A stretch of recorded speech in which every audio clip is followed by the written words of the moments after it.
Bueno, y la semana pasada conocimos, ¿no?, esta noticia respecto a la modificación para la forma en la que se aumentan las jubilaciones. Lo hizo el Gobierno Nacional justamente por decreto y además se anunció también que en el mes de abril se va a desdoblar el pago justamente sobre lo que percibían en el mes de marzo y el aumento que deberían tener para el mes de abril. El análisis a continuación tiene que ver con justamente cómo es ese aumento y cómo responde también a lo que ha ido sucediendo con este sector, que además, como repasamos aquí, es uno de los más golpeados gobierno tras gobierno justamente por los distintos ajustes. Está con nosotros Julio Gambina, economista, que nos trae el desarrollo de este tema. Julio, ¿cómo estás? Buen día. ¿Qué tal, Rocío? Buen día, un gusto como siempre.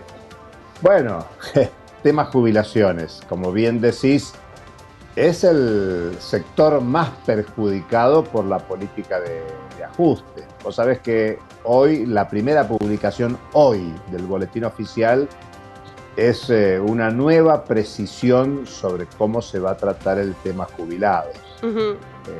Y es un tema muy delicado porque esas precisiones indican que para los pagos de este mes de abril, bueno, ya estaban hechas las liquidaciones según como venían liquidando hasta ahora. Y por lo tanto la actualización del bono va a hacerse dentro del mes y está previsto el pago de jubilaciones hasta el 30 de abril. Así que habrá que ver, y la expectativa de los jubilados es que no haya pagos de abril en mayo. Pero supuestamente se va a pagar en dos ocasiones. El tema que estuvo en discusión es, bueno, ¿qué pasa con el bono de 70.000 pesos? Que es un bono compensatorio, es un bono complementario para la mínima y para todas aquellas jubilaciones y pensiones que superando la mínima alcancen el valor actualizado de la mínima más los 70.000. Claro, 240.000 pesos. Exactamente, sí. Exactamente. Eso involucra, para que los que nos están viendo, a 5,5 millones de jubilados. Digamos que la mayoría de las jubilaciones van a estar en la mínima, compensadas con lo que toque de esos 70.000 pesos. O sea que, digamos, no todos cobran el bono compensatorio completo. Y el grueso de los jubilados van a cobrar estos 241.000 pesos mensuales. Y a partir de ahí, las actualizaciones vendrán con la inflación de 2 meses para atrás, hasta junio, donde vence la fórmula actual. La fórmula actual es recaudación del ANSES más incrementos salariales. Por lo tanto, cuando haya que cobrar en julio, ahí se va a comparar si lo que cobraste con la nueva fórmula es menor que con la fórmula que venía de arrastre, bueno, te pagan la diferencia. Si cobraste de más, te lo dejan. Hay mucha confusión, ¿no?, respecto a esas comparaciones que fueron haciéndose por las modificaciones, ¿no?, que se dieron en relación a la fórmula. Julio, todos los partidos políticos que han estado, ¿no?, justamente al frente del gobierno y que la han modificado, defienden siempre con un cálculo que se contrapone mucho al contrario que hace a su vez el otro partido político. Pero vos nos traés el dato en general, ¿no?, de qué pasó, por ejemplo, en los últimos 10 años, ¿no?, con diferentes gobiernos de distintos signo político, y en ese contexto el panorama no benefició para nada prácticamente en ningún momento al sector. Siempre pierden. Es más, uno podría decir, bueno, a ver, hay que tomar una solución fundamental y lo que debería discutir la sociedad, que lamentablemente no discute, Rocío, es, bueno, ¿cuánto necesita el adulto mayor para una vida digna después de haber laburado toda la vida? Incluso mucho se critica ahora aquellas jubilaciones que no hicieron aportes. Bueno, pero muchos no les hicieron aportes porque los Ahora tuvieron nos vamos, en situación irregular. claro, ahora nos vamos a meter en ese tema, Julio, porque hay un problema, digo, de fondo en esto que estamos Sí, viendo. Lo sí. cierto, volvamos a ese dato que vos traes, ¿no? Respecto a la última década y qué pasó con el sector. Sí, digamos, todos, como bien señalás, todos los gobiernos perjudicaron porque no se tuvo en cuenta cuánto necesita el adulto mayor. A valores de hoy, 700.000 pesos, para decirlo en términos gráficos. Con lo cual, apenas si perciben un 30% de esa canasta de jubilación. Y es un dato interesante que la pirámide se ha achatado. Si vos pensás que 5,5 millones de un poco más de 7 millones perciben la mínima, bueno, prácticamente no hay pirámide. La tendencia va a ser a que todos vayamos hacia la mínima. Y creo que decís muy bien, no hay gobierno que haya encontrado la solución. Es más, hay que recordar que en su momento el Poder Legislativo aprobó el 82% móvil, que es la reivindicación histórica de los jubilados. Y en ese momento presidía Cristina Fernández de Kirchner y vetó esa disposición del Poder Legislativo. O sea, había un acuerdo en el Poder Legislativo para avanzar en ese plano y fue vetada por decisión presidencial. Bueno, y eso tiene que ver con que justamente el sistema previsional, digo, todo lo que se paga en cuanto a jubilaciones es uno de los gastos, digo, más grandes que tiene el Estado, ¿no? Por eso siempre también entra en la variable de ajuste. Claro, lo que pasa es que, primero, ¿por qué está en el presupuesto, Rocío? Si en rigor los aportes previsionales son de los propios trabajadores y del sector empresario. Cuando no alcanza, hay una cobertura previsional, pero viene de las épocas de la década del 90, con Domingo Cavallo, ministro de Economía, que se incluyó dentro del presupuesto, como si fuera un gasto fiscal. Vos sabés que los jubilados y los trabajadores en actividad reclaman que estos fondos son fondos de los trabajadores, activos y jubilados, y por lo tanto no debería ser el Estado a través del presupuesto fiscal el que contemple. Por eso es tan importante, como señalás, el ítem de seguridad social dentro del presupuesto. Y por eso los jubilados dicen, deberíamos discutir nosotros cómo resolver el tema. Es más, claro, el Fondo de Garantía de Sustentabilidad deberían administrarlo los propios trabajadores pasivos, trabajadores activos, con control estatal, por supuesto. Pero si son recursos...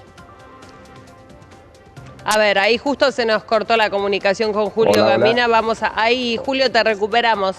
A ver si podemos recibirte. Bueno, decíamos recién también que el problema obviamente es, tiene un trasfondo. Por un lado, que es en sí mismo el sistema previsional, ¿no?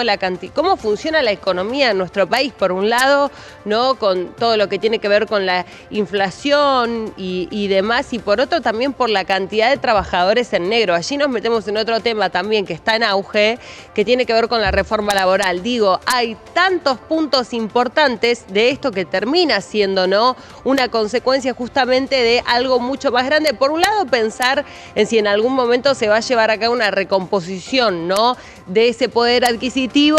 Por otro lado, sin duda, tratar todos esos otros temas, porque si no, digo, en 10 años la foto va a ser la misma para el sector. Y no solo en 10, sino te diría en un año, en 2, en 3. Y como vos decís, fíjate que hoy es carta de cambio qué hacer con las jubilaciones. Si vos mirás los diarios de hoy, los portales de hoy, todos dicen que hay una negociación donde el gobierno quiere que le aprueben en el Congreso la ley ómnibus reconfigurada. Y bueno, y todos los bloques están planteando una fórmula de ajuste. Hay muchos proyectos de ley sobre cómo resolver el tema de las jubilaciones. Algunos planteando que se tome la inflación desde enero, en fin, distintos mecanismos de compensación. Y pareciera que los jubilados son una carta de cambio para ver cómo se resuelven los problemas de reforma estructural que está planteando el gobierno. El tema, en rigor, no es solo Argentina, Rocío, esto está en todo el mundo. porque la informalización del empleo, esto que se llama trabajo en negro, tiene que ver con una flexibilización laboral que hay en el capitalismo contemporáneo en todo el mundo. Y además, felizmente, crece la expectativa de vida, o sea, las poblaciones van envejeciendo, a tal punto que por primera vez en la historia de las estadísticas y de la humanidad, hay una tendencia a la declinación del crecimiento de la población mundial. O sea, por un lado envejecimiento y por otro lado no hay una natalidad tan importante prácticamente en todo el mundo, salvo Claro.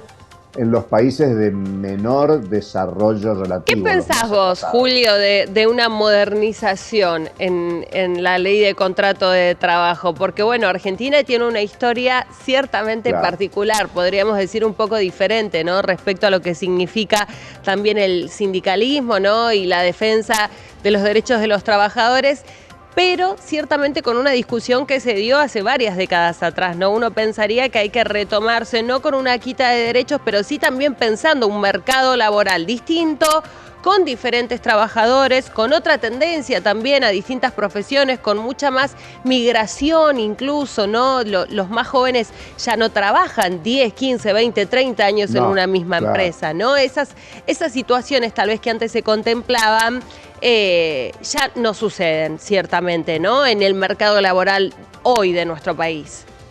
Es un debate mundial. Decís bien que Argentina tiene su especificidad por la historia nuestra, es uno de los países de mayor sindicalización, por lo menos en la región latinoamericana y caribeña, y casi en todo el mundo. Argentina es uno de los pocos países del mundo que conmemoraron el 1 de mayo en 1890.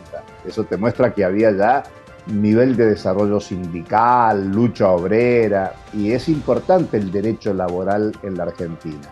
Eso se viene perdiendo de hecho. Si hace falta una reforma, claro, uno puede pensar, hace 150 años se discutía bajar la jornada laboral de 16 a 12, de 12 a 18, a 8.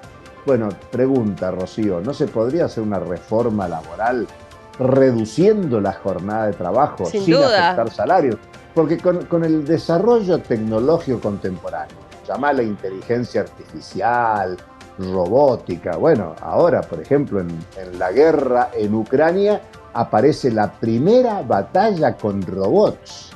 Es alucinante lo que está pasando a nivel global, para mencionar datos de la coyuntura. Entonces, hay que hacer reformas laborales, por supuesto, pero como dijiste vos, sin afectar los derechos de trabajadoras y trabajadores. Claro, esto para el sector empresarial que decide, no los pequeños y medianos, para los que deciden, la preocupación está en la tasa de rentabilidad, en las ganancias, en las posibilidades de mejorar las condiciones de ingreso. Y vos fíjate que no solo en Argentina, sino en todo el mundo la estadística dice que hay una ralentización del crecimiento económico, pero apropiado por las ganancias y no por los salarios. Y estoy hablando de Estados Unidos, de Alemania, de Francia. Bueno, ¿qué hablar de Argentina, de Brasil, de México? Incluso te menciono los países de mayor desarrollo relativo en la región. Ni hablemos del resto de los países empobrecidos. Por lo tanto, reforma laboral, actualización, por supuesto, pero debería hacerse con un gran debate e incluir todo, porque la mejora de la productividad del trabajo por el desarrollo científico-tecnológico, ¿por qué tiene que apropiárselo el inversor privado? ¿Por qué no distribuirlo en el conjunto de la sociedad? Incluso asociado al tema anterior, Rocío, mejorar las jubilaciones, mejorar la seguridad social, mejorar la educación pública, la salud pública. Bueno, es un debate, si vos profundo, querés, civilizatorio. ¿Qué tipo de sociedad queremos vivir? Bueno, cerramos con esa pregunta, Julio. Como siempre, gracias por traernos tu análisis.